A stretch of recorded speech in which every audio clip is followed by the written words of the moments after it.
భలే మంచి రోజు ఈరోజు భలే మంచి రోజు 1922 డిసెంబర్ 4వ తేదీన ఘంటసాల వెంకటేశ్వరరావు గారు చౌటపల్లి గ్రామం గుడివాడకు సమీపంలోని చౌటపల్లి గ్రామంలో సూర్యనారాయణ మరియు రత్నమ్మ దంపతులు కలిగినటువంటి ఒక అద్భుతమైనటువంటి బిడ్డ.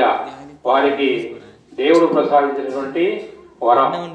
మరి ఘంటసాల వెంకటేశ్వరరావు గారు అంచెలంచెలుగా వెళ్ళి సంగీత సామ్రాజ్యంలో చక్రవర్తి అని చెప్పవచ్చు. మకుటం లేని మహారాజు అని మనం స్తుతించవచ్చు.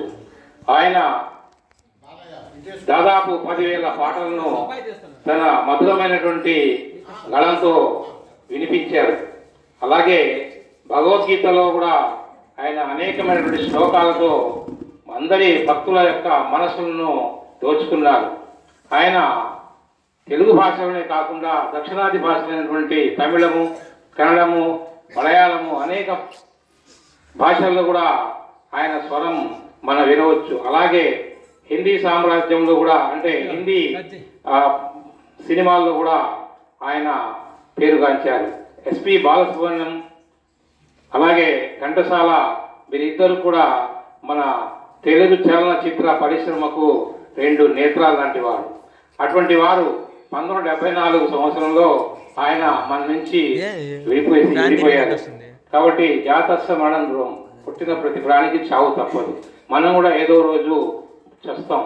అలాగే కాబట్టి పిల్లలు, మీరు ఈ యుగంలో ఘంటసాల గురించి మీకు తెలియకపోవచ్చు, కానీ మా తరంలో ఘంటసాల గారి స్వరం, అలాగే ఎల్లారీశ్వరి, పి సుశీల, మొహమ్మద్ రఫీ, లతా మంగేష్కర్ గారు, ఇలాగా చెప్పుకుంటూ పోతే అనేకమైనటువంటి కళాకారులు సజీవంగా వాళ్ళు భూమి నుంచి వెళ్ళిపోయిన వారి యొక్క స్వరం, వారి యొక్క గళం మనం ఈరోజు కూడా వింటున్నాం. మన యొక్క కష్టాన్ని దూరం చేసుకుని మంచి మానసిక ఆనందాన్ని పొందాలి అంటే ఇటువంటి పెద్దల యొక్క స్వరాన్ని, వారి గురించి, వారి చరిత్ర గురించి తెలుసుకోవడం మనకు ఎంతైనా ముఖ్యం. పిల్లలు, మీరు కూడా చదువుతో పాటు ఇంటెలిజెన్స్ సంపాదించుకోవాలి, గ్రామర్ నేర్చుకోవాలి.